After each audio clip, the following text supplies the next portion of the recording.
شیخ ابن عثیمین رحمہ اللہ نے بدعت کا شرعی ضابطہ بتاتے ہوئے بہت خوبصورت گفتگو فرمائی ہے، اسے ہم آپ کے ساتھ شیئر کرتے ہیں۔ شیخ فرماتے ہیں کہ بدعت کا شرعی ضابطہ یہ ہے کہ اللہ تبارک و تعالیٰ کی عبادت کا کوئی ایسا طریقہ اختیار کیا جائے جسے اللہ نے مشروع نہیں کیا ہے، یعنی جو اللہ کی شریعت کا حصہ نہیں ہے اس کے ذریعے سے اللہ کی عبادت کی جائے۔ اور آپ نے کہا کہ اگر آپ کہنا چاہیں تو یوں بھی کہہ سکتے ہیں کہ اللہ کی عبادت کا وہ طریقہ اختیار کیا جائے جس پر نہ نبی صلی اللہ علیہ وسلم تھے اور نہ آپ کے خلفائے راشدین تھے۔ اور پھر شیخ اس کی دلیل کے طور پر یہ ذکر کرتے ہیں کہ اللہ تعالیٰ نے قرآن پاک میں فرمایا ہے ام لہم شرکاء شرعوا لہم من الدین ما لم یأذن بہ اللہ، کیا ان لوگوں نے کچھ ایسے شریک بنا رکھے ہیں جنہوں نے ان کے لیے دین کا قانون بنایا ہے جس کی اللہ نے اجازت نہیں دی ہے۔ تو گویا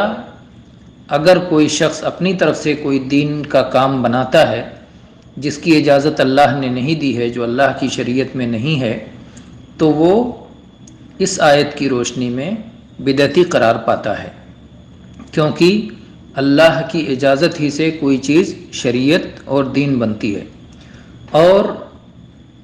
اس بات کی دلیل کہ اللہ کے نبی صلی اللہ علیہ وسلم اور خلفائے راشدین ہی کے طریقے کے مطابق عبادت کرنی ہے، وہ حدیث ہے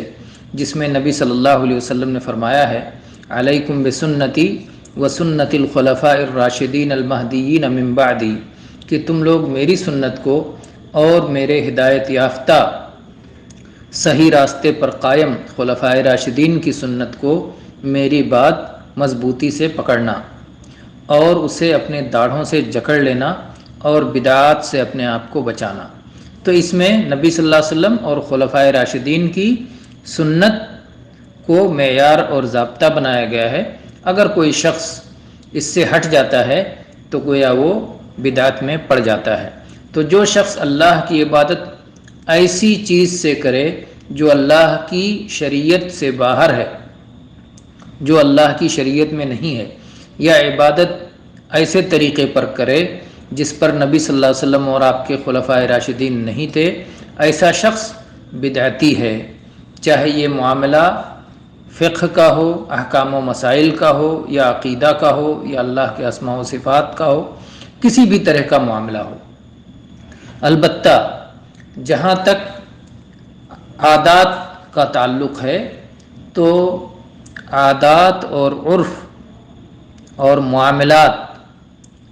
ان میں جو نئی نئی چیزیں پیدا ہوتی ہیں اسے دینی بدعت نہیں کہا جائے گا۔ اسے عربی زبان کے اعتبار سے تو بدعت کہا جا سکتا ہے، لیکن دین کے اعتبار سے اسے بدعت نہیں قرار دیا جا سکتا۔ اس بنیاد پر دین میں بدعت حسنہ کوئی چیز نہیں ہے، کیونکہ جو بھی بدعت ہوگی شرعی طور پر وہ گمراہی والی بدعت ہوگی، اور معاملات میں تو کوئی بدعت ہے ہی نہیں، عادات میں تو بدعت ہے ہی نہیں۔ تو یہ شیخ نے بدعت کا بہت خوبصورت ضابطہ دیا ہے، اس کے سمجھنے سے بہت سارے مسائل سمجھ میں آ جاتے ہیں۔ والحمد للہ رب العالمین، وصلی اللہ علی نبینا وسلم۔